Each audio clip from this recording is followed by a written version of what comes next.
O deputado federal bolsonarista Nicolas Ferreira contratou 2 advogados pessoais para trabalhar em seu gabinete na Câmara. Segundo o jornalista Guilherme Amado, do Metrópolis, um dos advogados atuou como defensor antes que Nicolas fosse eleito, e o outro foi contratado pela campanha do parlamentar, no ano passado. Em fevereiro deste ano, Kaique Tauan foi contratado para o gabinete de Nicolas, com um salário de R$ 8,3 mil.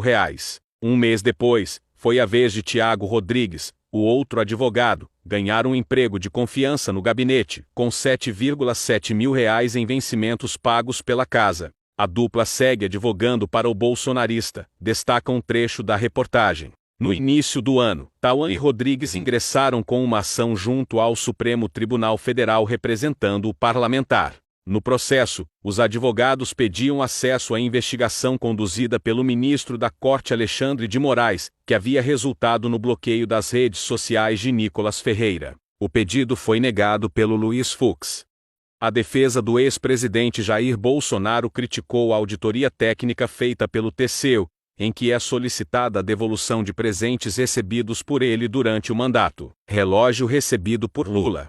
Os advogados de Bolsonaro, incluindo o ex-secretário Fábio Van Garten, citam a decisão do ministro Alexandre de Moraes, do STF, que negou investigação contra o presidente Lula por não declarar um relógio recebido em 2005, sendo evidente tratar-se de situação idêntica, inclusive pela natureza dos bens, não poderá ser dado entendimento diverso, quando a questão é tratada em relação ao presidente Bolsonaro, escreve a defesa. O comunicado ainda afirma que o ex-presidente jamais teve qualquer ingerência no processo de classificação de presentes e que a própria defesa teria sugerido a entrega dos objetos ao TCU, quando os questionamentos foram levantados. A área técnica do Tribunal de Contas da União recomendou que Jair Bolsonaro devolva todos os presentes que recebeu como presidente. Nesta segunda-feira, 4, o ministro Alexandre de Moraes, presidente do Tribunal Superior Eleitoral, rejeitou um recurso apresentado pela defesa do ex-presidente Jair Bolsonaro contra a decisão que o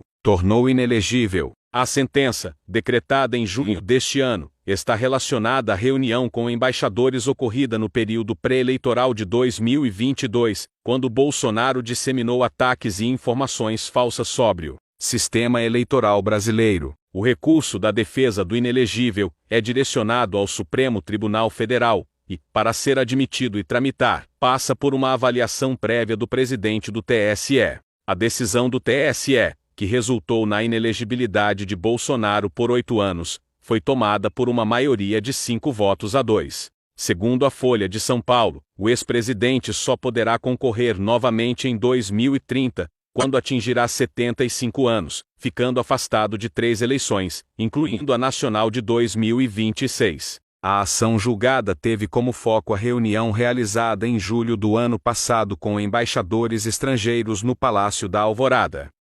A Procuradoria-Geral da República está aguardando a disponibilização formal de uma prova da Meta, empresa dona do Facebook, para prosseguir com a denúncia contra o ex-presidente Jair Bolsonaro por incitação ao crime em relação aos ataques ocorridos no dia 8 de janeiro, segundo reportagem da Folha de São Paulo. O órgão considera que já existem indícios suficientes para essa acusação, mas pretende utilizar um vídeo que, segundo a Meta, não está mais disponível. Trata-se de um vídeo produzido por terceiros e publicado por Bolsonaro em seu perfil 2 dias após os eventos, no qual o autor questionava a integridade das urnas eletrônicas. O ex-presidente apagou o conteúdo pouco tempo depois. O crime de incitação, pelo qual Bolsonaro pode ser acusado, está previsto no artigo 286 do Código Penal, que prevê pena de detenção de 3 a 6 meses. Nesta segunda-feira, 4, a PGR reiterou o pedido de acesso ao material, em uma manifestação ao Supremo Tribunal Federal.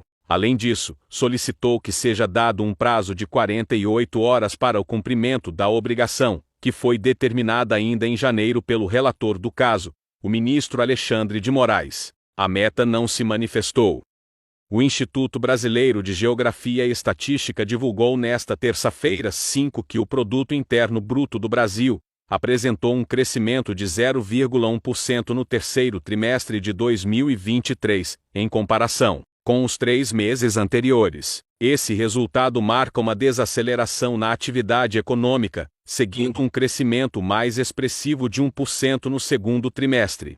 Em relação ao mesmo período de 2022, o PIB brasileiro registrou uma alta de 2%, mantendo uma sequência de resultados positivos em bases trimestrais. No terceiro trimestre de 2023, a agropecuária, que teve um desempenho destacado no primeiro semestre, enfrentou uma queda de 3,3%, principalmente devido à saída da supersafra de soja no primeiro semestre. Mesmo assim, o setor continua liderando o crescimento no ano, acumulando uma alta de 8,8%. Por outro lado, os serviços, setor crucial da economia brasileira, mantiveram a trajetória de crescimento, com uma alta de 0,6% em relação ao trimestre anterior.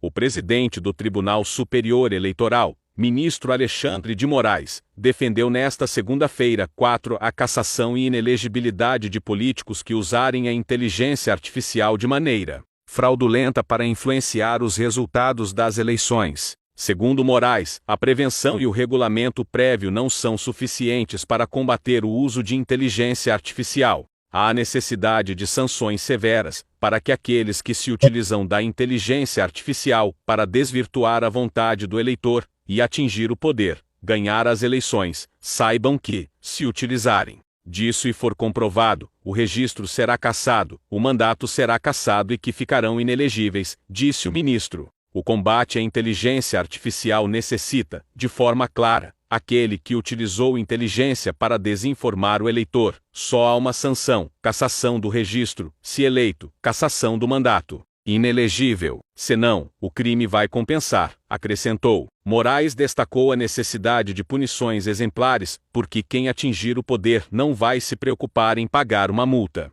O ministro do Supremo Tribunal Federal participou do painel e Desafios à Democracia no Brasil, que abriu o evento Inteligência Artificial, Desinformação e Democracia, promovido pela Escola de Comunicação, Mídia e Informação da FGV, a Empresa Brasil de Comunicação e a FGV Conhecimento.